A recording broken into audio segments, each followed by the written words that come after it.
परम शांति। आज के बापूजी के विशेष संदेश में बापूजी ने कहा है कि देखो बच्चे, बाप ने बहुत महीनता से आप बच्चों को सारी पढ़ाई पढ़ा दी है ताकि आप सहज रीति अपने लक्ष्य तक पहुंच सको। वाणियों में बोला गया है, महीन बुद्धि ही मुझे समझ सकते हैं। यानी बाप का ज्ञान समझना हर किसी के बस की बात नहीं है। इसीलिए वाणियों में बोला गया, कोटों में कोई में कोई बिरला ही मुझे समझ सकता है, जान सकता है। तो इसलिए बापूजी ने बोल दिया कि पढ़ाई आपको पढ़ा दी। बाप बोर्ड पर पढ़ाता है, ये भी वाणियों का पॉइंट है। सामने बैठ करके बच्चे सामने बैठते हैं और वो बोर्ड पर पढ़ाते हैं, जैसा कि हमारे बापूजी ने यानी बेहद के बाप ने हम बच्चों को पढ़ाया है। आगे बोला बापूजी ने कि पढ़ाई तो पढ़ा दी ताकि आप अपने लक्ष्य तक पहुंच सको, लेकिन क्या करना है? पढ़ना तो आप बच्चों को ही है। और यहाँ भी सिर्फ पढ़ना ही नहीं है, ज्ञान को धारण करना है, ज्ञान का स्वरूप बनना है। और ज्ञान का स्वरूप क्या है? पूरे ज्ञान का सार है, बच्चे बाप समान बन जाएं। तो बाप ने तो विस्तार में आप बच्चों को बता ही दिया है कि जब तक संपन्न नहीं बनोगे तब तक परिस्थितियां आती रहेंगी। जैसा कि बच्चों के सामने, दुनिया के सामने कई तरह की परिस्थितियां आ रही हैं, परंतु क्या करना है? आप बच्चों को ऊंच समान में रह, बाप को संग रख, हर पेपर को हल्का कर देना है। हमें बापूजी ने बहुत सारी युक्तियां दी हैं। अगर हम सिर्फ एक भी युक्ति का इस्तेमाल करने लगे, हर बापूजी के विशेष संदेश में ये युक्ति मुझ आत्मा को याद दिलाई जाती है, निमित्त आत्मा को, कि बड़ी से बड़ी परिस्थिति में भी एक ही युक्ति का इस्तेमाल करना है। कुछ भी तो नहीं है, मतलब बड़ी से बड़ी प्रॉब्लम कुछ नहीं, एक यही संकल्प रखना है और बड़ी से बड़ी स्थिति परिस्थिति को हल्का कर देना है। आगे बोला है बापूजी ने कि जिन बच्चों ने इसका अभ्यास किया है वो पावरफुल बन इन परिस्थितियों को सहज ही पार कर रहे हैं, और जो परिस्थितियों को पार कर रहे हैं बहुत थोड़े से थोड़े समय में उनकी प्राप्तियां और बढ़ जाएंगी। बाप तो पढ़ाकर सभी बच्चों को तैयार तो सभी बच्चों को कर रहे हैं ना, तो पढ़ाई सभी बच्चों के साथ हो रही है।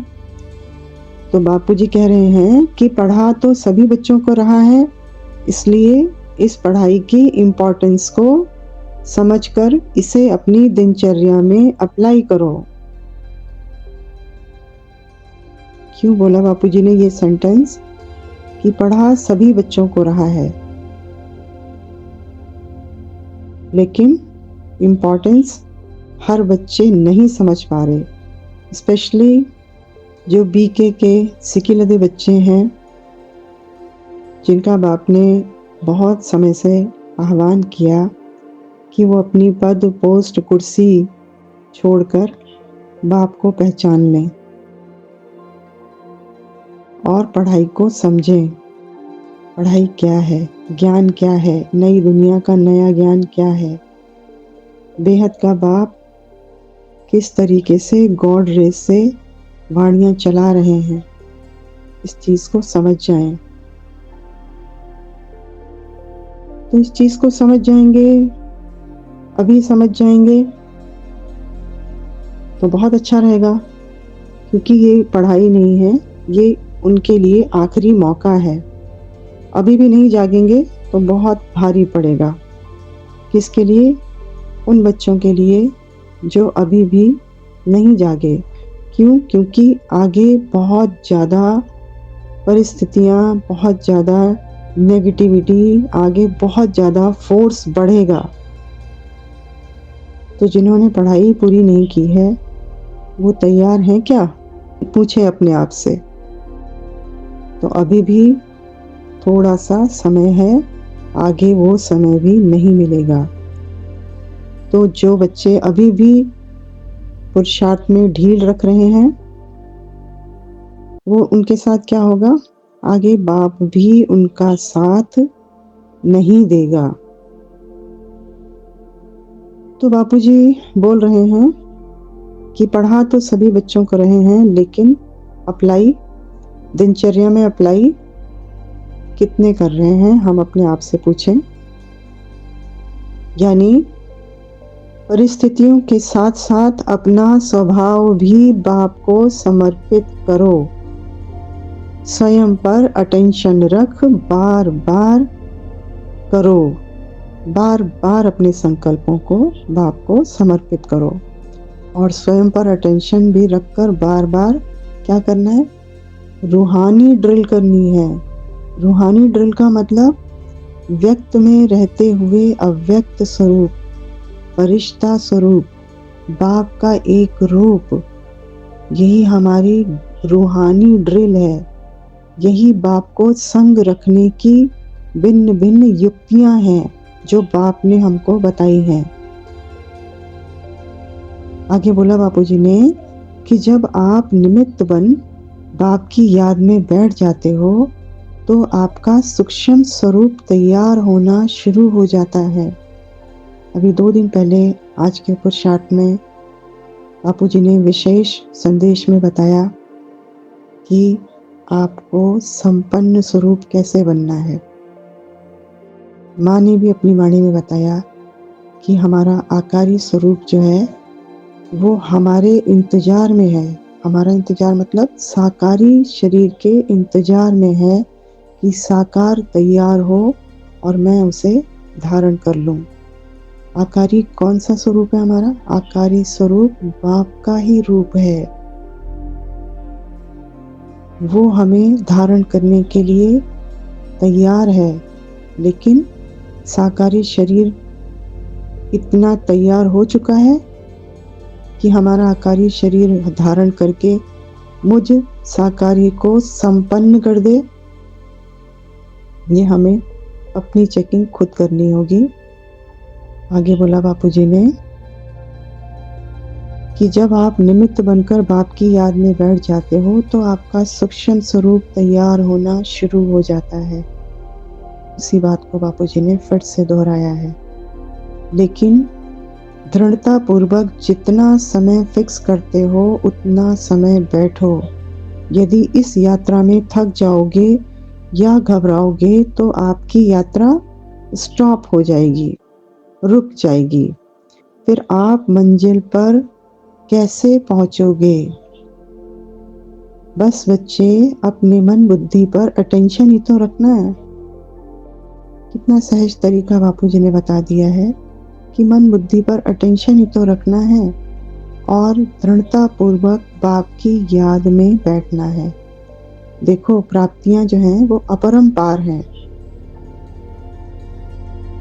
बापूजी ने बोला है तुम्हें जो मिलने वाला है ना वो तुम्हारी सोच से भी परे है। तुम सोच भी नहीं सकते कि तुम्हें क्या प्राप्तियां होने वाली हैं। अंत में जब आत्माएं पहुंचेंगी अपने अपने स्थान पर, तब उनको ये एहसास होगा कि हमने तो कुछ भी नहीं किया था और फिर भी हम इतने ऊंचे स्थान पर पहुंच गए। तो प्राप्तियां अपरंपार हैं और जो बच्चे हार कर बैठ जाएंगे उनका पश्चाताप भी क्या होगा? पश्चाताप भी अपरंपार होगा। अपरम अपार का मतलब हो गया जिसकी कोई सीमा नहीं। तो प्राप्तियां भी अनगिनत हैं, बेहद हैं, अपार हैं और पश्चाताप भी उन बच्चों को बेहद का होगा, अपार होगा।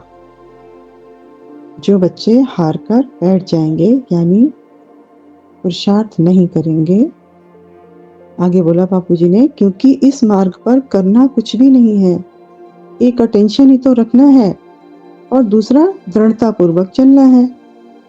स्वयं पर निश्चय रखकर चलो, यही तो करना है। बहुत थोड़े से थोड़े समय में इस मार्ग में परिस्थितियों का फोर्स बढ़ जाएगा, यानी आगे नेगेटिविटी बढ़ जाएगी। विश्व के हालात हम देख ही रहे हैं, वो फोर्स बढ़ जाएगा। तो इस कारण क्या होगा, आत्माएं स्वयं में उलझ जाएंगी। क्या करें, कैसे बचें, कैसे इस शरीर को बचाएं, कैसे रिश्तेदारों को बचाएं, कैसे परिवार को बचाएं, कैसे अपने स्वजनों को बचाएं। इन परिस्थितियों में आत्माएं उलझ जाएंगी। क्यों? क्योंकि परिस्थितियों का फोर्स बढ़ जाएगा और चाह कर भी बाप को साथ नहीं रख पाएंगी। बापूजी ने बोला है, आगे वो समय आ रहा है कि चाह कर भी आप पुरुषार्थ नहीं कर पाओगे। फिर देखो, जबकि अभी थोड़ा सा समय अभी भी बाकी है, तो बापूजी बोल रहे हैं आगे कि चाह कर भी बाप को साथ नहीं रख पाएंगी। फिर देखो, जबकि अभी समय है तब भी बाप का सहयोग नहीं ले पा रहे हैं, तो आगे कैसे लेंगे? यानी अभी वो फोर्स नहीं है नेगेटिविटी का, अभी फिर भी बाप ने थोड़ा संभाला हुआ है, थर्ड वर्ल्ड वॉर को रोका हुआ है, थोड़ा समय बच्चों के लिए सहयोग दिया हुआ है। जब अभी बाप का सहयोग नहीं ले पा रहे, तो आगे विकराल परिस्थितियों में कैसे बाप का सहयोग ले पाएंगे? इसलिए दृढ़ता पूर्वक स्वयं पर अटेंशन रखो, क्योंकि आप अगर रुक जाएंगे तो आपके रुकने से क्या होगा, आप अनेकों आत्माओं के रुकने का जिम्मेवार हो जाएंगे। आप रुक गए तो क्या होगा, आगे बोला है बापूजी ने, लास्ट लाइन, क्योंकि आप स्वयं के साथ साथ कई आत्माओं के जिम्मेवार हो, इसलिए रुक नहीं सकते। चलना तो आपको पड़ेगा ही और अटेंशन रखना ही पड़ेगा और निश्चय बुद्धि होकर चलना ही पड़ेगा और अभी चलना पड़ेगा। अभी मतलब आज से, अभी से, इसी समय से 100% निश्चय बुद्धि होकर के चलना ही है। आगे समय के ऊपर हमने छोड़ दिया तो समय हमको चलने नहीं देगा, समय हमसे ज़्यादा पावरफुल हो जाएगा। जबकि ज्ञान के हिसाब से हम जानते हैं कि समय के क्रिएटर भी हम ही हैं, बीज रूप आत्माएं ही समय की क्रिएटर हैं। तो हमें समय को अपने से आगे नहीं बढ़ने देना है। समय पर विजय प्राप्त करके हमें आगे बढ़ना है और अपने होने का लक्ष्य, अपने क्रिएट करने, बाप ने जिस लिए मुझे क्रिएट किया है, अपनी क्रिएशन की है, उसका लक्ष्य, उस जीवन का साकार में आने का लक्ष्य पूरा करें। अच्छा, सभी को बेहद की परम महाशांति।